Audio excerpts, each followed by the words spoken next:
పిఠాపురం నియోజకవర్గంలో YCP silent మోడ్లోకి వెళ్లిపోయిందట. నియోజకవర్గంలో జరుగుతున్న పరిణామాలపై వైసీపీ నేతలు స్పందించకపోవడం చర్చనీయాంశంగా మారిందట. ఎన్నికల తర్వాత నేతలంతా వైసీపీ అంటే తమకు పట్టనట్లు వ్యవహరిస్తున్నారనే విమర్శలు వైసీపీ క్యాడర్ నుంచి వస్తున్నాయి. ఇలాంటి పరిస్థితుల్లో ఎన్నికల ముందు వరకు పిఠాపురాన్ని అత్యంత ప్రతిష్టాత్మకంగా తీసుకున్న వైసీపీ అధిష్టానం ఇప్పుడేం చేయబోతోంది? పవన్ కళ్యాణ్ ప్రాతినిధ్యం వహిస్తున్న పిఠాపురం నియోజకవర్గంలో 2024 ఎన్నికల్లో తాను మీ ఆడపడుచునని అంటూ ప్రచారం చేసిన వైసీపీ పార్టీకి చెందిన మాజీ పార్లమెంట్ సభ్యురాలు వంగా గీత గొంతు ఇప్పుడు వినిపించడం మానేసింది. ఆమె ఎన్నికల సమయంలో జనసేనాని ఓడిస్తానంటూ చూపించిన స్పీడ్ ఇప్పుడు ఏమైందనే ప్రశ్నలు వస్తున్నాయట. మెగా ఫ్యామిలీతో అనుబంధం ఆమెను కట్టిపడేస్తోందా? ఎన్నికల అనంతరం పవన్ కళ్యాణ్ సోదరుడు నాగేంద్రబాబు వంగా గీత మన ఆడపడుచు, ఆమెను ఏమీ అనకండి అని కార్యకర్తలకు చెప్పడం సామాజిక మాధ్యమాల్లో హల్చల్ చేసిన విషయం అందరికీ తెలిసిందే. వంగా గీత ప్రవర్తన చూస్తుంటే ఆ విషయమే నిజమేమో అని అనిపిస్తుందనే టాక్ పొలిటికల్ సర్కిల్స్ లో నడుస్తుందట. పిఠాపురం నియోజకవర్గంలో బలమైన ప్రతిపక్షంగా ఉండాల్సిన వైసీపీ ఆమె మౌనంతో బలహీనపడుతుందనే చర్చ జోరుగా వినిపిస్తుందట. దాంతో పిఠాపురంలో వైసీపీ క్యాడర్ ఉందా అన్న డౌట్లు వ్యక్తమవుతున్నాయి. 2024 ఎన్నికల అనంతరం వైసీపీ మాజీ ఎమ్మెల్యే పెండం దొరబాబు కీలక నేతలతో జనసేనలోకి చేరిపోయారు. ఈ మధ్యకాలంలో బహిరంగంగానే పెండం దొరబాబు జరగబోయే స్థానిక ఎన్నికల సమయానికి వైసీపీ ఖాళీ చేస్తా అంటూ శపథం చేశారు. ఈ క్రమంలో అసలు పిఠాపురం వైసీపీలో ఏం జరుగుతుందనేది ఆ పార్టీ వారికే అంతుపట్టడం లేదట. ఎన్నికల తర్వాత రోజు పిఠాపురం వార్తల్లో నిలుస్తూనే ఉంది. ఒక పక్క కుల దూషణలు, పలు అంశాలపై మత్స్యకారులు చేస్తున్న ఆందోళనలు, అసెంబ్లీ సెగ్మెంట్లో జరుగుతున్న ఇష్యూలపై వంగా గీత ఎందుకు స్పందించడం లేదనే టాక్ పొలిటికల్ సర్కిల్స్ లో వినిపిస్తుందట. జగన్ పిలుపునిచ్చిన కార్యక్రమాలకే వంగా గీత బయటకొచ్చి స్వరం వినిపిస్తున్నారు తప్ప మిగిలిన సమయాల్లో ఆ మాజీ ఎంపీ గొంతు ఎందుకు మోగబోతుందనేది నేతల మధ్య నడుస్తున్న చర్చ.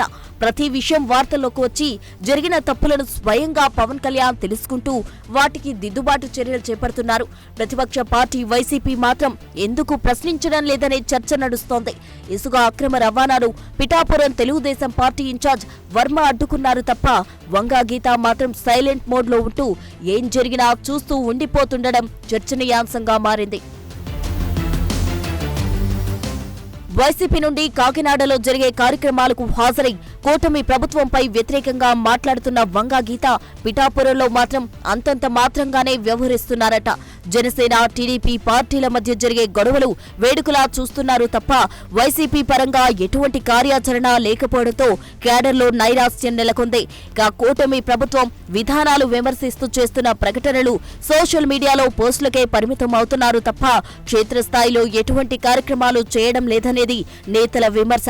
ఈ మధ్యకాలంలో వైసీపీ పార్టీ పదవులను కార్యకర్తలు అలంకారప్రాయంగా తీసుకున్నారు తప్ప బాధ్యతాయుతంగా పార్టీ కార్యక్రమాలకు రావడం లేదనే విమర్శలు వ్యక్తమవుతున్నాయి.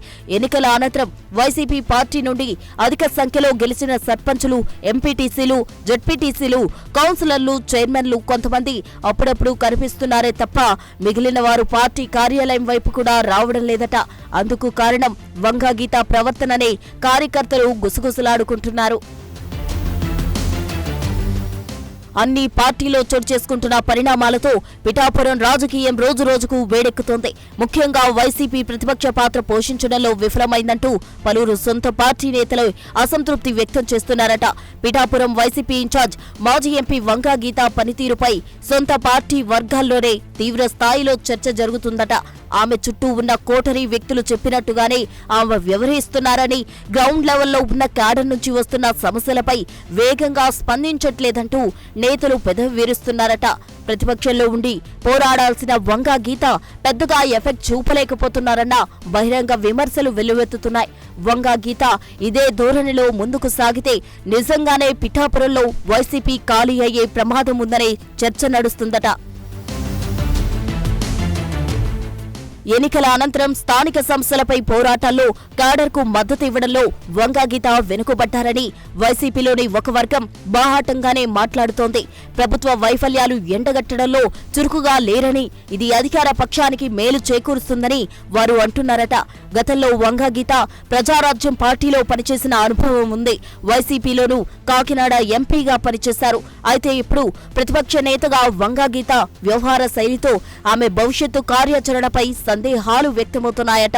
ప్రతిపక్షంగా పోరాడాల్సిన పలు అంశాలు విస్మరిస్తూ కేవలం పార్టీ కేంద్ర కార్యాలయం నుండి వచ్చిన కార్యక్రమాలు మాత్రమే వంగాగీత నిర్వహిస్తున్నారని, పిఠాపురం నియోజకవర్గంలో ప్రతినిత్యం ఏదో ఒక రగడ జరుగుతున్న పక్షంలో విపక్షాల జనసేన, టీడీపీ మాత్రమే వాటిని చర్చిస్తున్నారు తప్ప వంగా ఎందుకు స్పందించట్లేదంటూ రాజకీయ విశ్లేషకులు సైతం ముక్కున వేలేసుకుంటున్నారట. మొత్తానికి వంగాగీత మౌనం వెనుక రీజన్ ఏంటి అనే చర్చ రాజకీయ వర్గాల్లో హాట్ టాపిక్ గా మారింది. వంగాగీత పార్టీ మారే అవకాశం కోసం ఎదురు చూస్తున్నారా, లేదంటే మరేమైనా బలమైన కారణాలు ఉన్నాయా, కుల సమీకరణాలు అడ్డు వస్తున్నాయా వంటి ప్రశ్నలు వైసీపీ కేడర్ను నిత్యం వేధిస్తున్నాయట. పిఠాపురంలో వైసీపీ నాయకత్వం తీరుతో కింది స్థాయిలోని కేడర్ గందరగోళంలో పడి ఏమి చేయాలో దిక్కుతోచని పరిస్థితుల్లోకి వెళ్లిపోయిందట.